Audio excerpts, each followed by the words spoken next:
14 NAB Show. I'm with Greg Laporte with Sonnet. Now, Greg, I know that Sonnet's famous for their Thunderbolt expansions, but could you tell us a little bit about some of the other upgrades you guys have? Well, we have expanded our Thunderbolt expansion line. We've moved everything to Thunderbolt 2.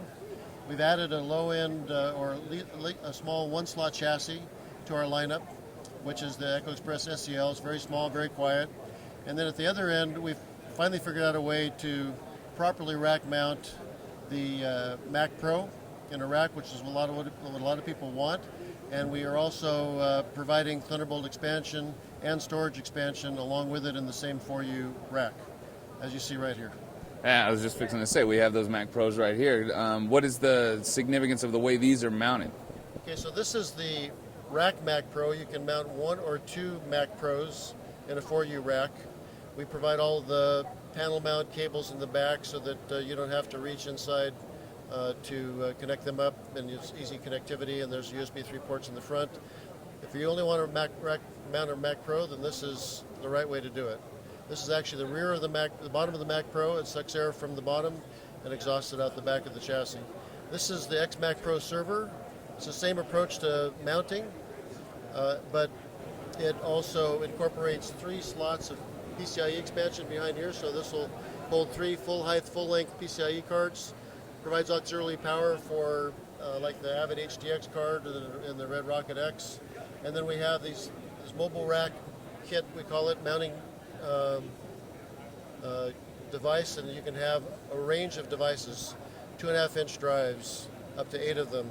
LTO tape drive, our QIO media reader for ingesting media files. You can put an optical Blu-ray burner. You can add all kinds of things into this space right along with your Mac Pro. So if you're thinking about migrating from an old Mac Pro to a new Mac Pro, you might just grab your 3.5-inch drives out of the old chassis, put them in here, and mount them with the Mac Pro and use the PCIe cards that you had in your previous chassis. So all there in a rack mount. And then the 2 markets that are interested in that are those who want to take it in a mobile rack on the road, and then those who want to mount this in the back room and then use an optical Thunderbolt cable to come over to, say, a Thunderbolt dock on their desk or a Thunderbolt docking display, and have all the equipment somewhere else in just a simple, clean desktop with no computer at all.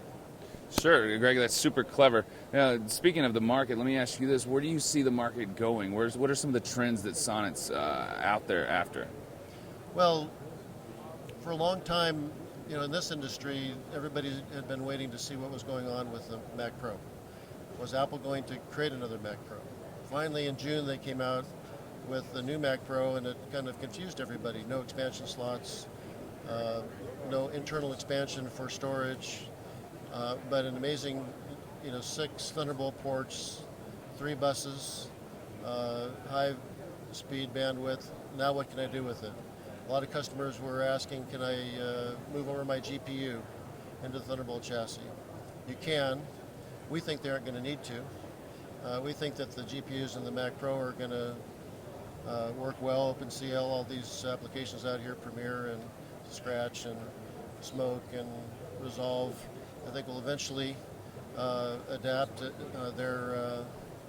the GPUs in the Mac Pro, and there won't be a need to, even in our chassis, add GPUs. So I think that will be what we're looking at now and in the future, and we're trying to go after that market by accommodating them with ways to use their Mac Pro, either with the expansion chassis in the desktop or in a rack. It's your choice. That's great. So let me ask you this. Have you lost any money gambling out here in Vegas?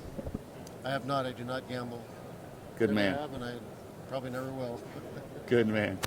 Greg, thank you so much for your time. We really appreciate it. You're welcome. Absolutely. And thank you guys for tuning in.